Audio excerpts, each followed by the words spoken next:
So yun, what's up mga idol, for today's video mga idol, yun hawak ko. Papansin nyo mga idol, may dala tayo mga itlog mga idol. So magpapakisapaw pala tayo dyan mga idol. Tsaka may kukunin tayo mga idol na ano, yung pinapisa natin mga idol. Sisiw na pala yan mga idol. So dahil unang sama ko sa kanila sa pagkukuha ng pagpapisa mga idol, kalimutan ko kung anong lugar yun mga idol. So yan mga idol, dyan na pala tayo mga idol sa highway. Basta ang alam ko lang mga idol, dumaan kami ng Letex, at saka Manggahan mga idol.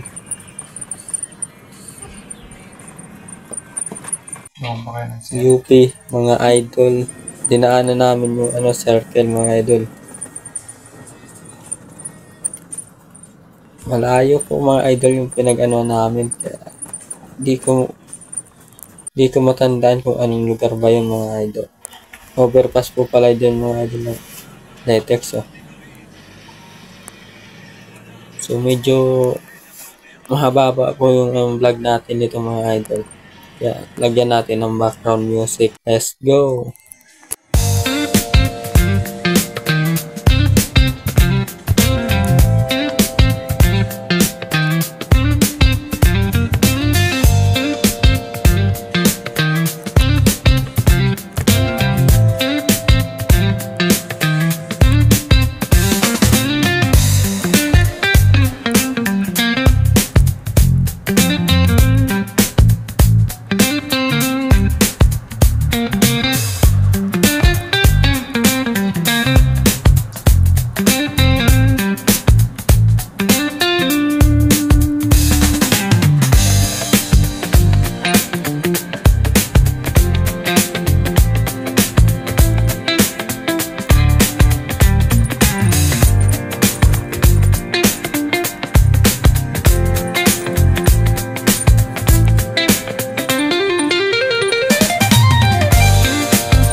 So yun mga idol, andyan na kami mga idol, malapit na po pala kami sa pupunta namin. Kung saan tayo magkukuha ng mga sisiw na pinapisa natin mga idol. Tsaka yung papapisain natin ng dalawang 3 mga idol. So dyan mga idol, nagpark na tayo dyan mga idol. Dyan na yan mga idol.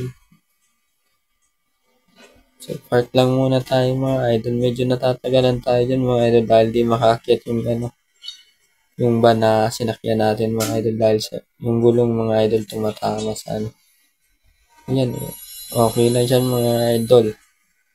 Yung mga idol, ang daming sisiw dyan mga idol. Pinapabisa talaga nila mga idol. Yung mga idol, 45 days po pala yan dyan mga idol. Binebenta po nila 50 yung isa, yung sisiw.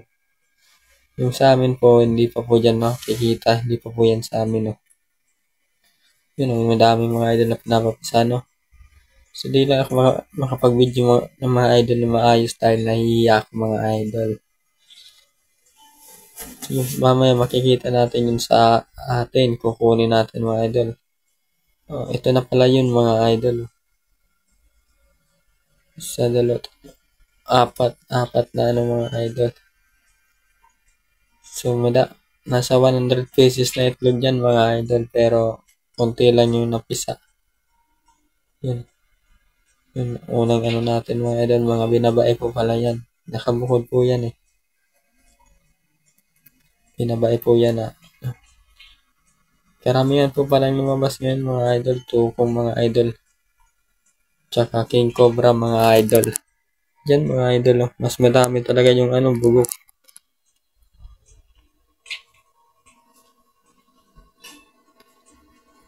Goods na goods po yung lumabas ngayon, malalakas po sila mga idol. Yung king cobra po yung hinawakan na yun mga idol. Yan po yung tukong. Karamihan po talaga tukong. Tukong po yung malakasan na benta pagdating na araw na lumaki na mga idol. So hanggang na lang itong mga idol, hanggat dito na lang itong vlog natin mga idol. So yun, maraming salamat po mga idol. Ito, ride set na tayo pa uwi. Dahil tapos na yung mission natin ngayon. So, please follow naman po and support yun ang Facebook page natin mga idol. Maraming salamat po. Sana nagustuhan nyo yung vlog.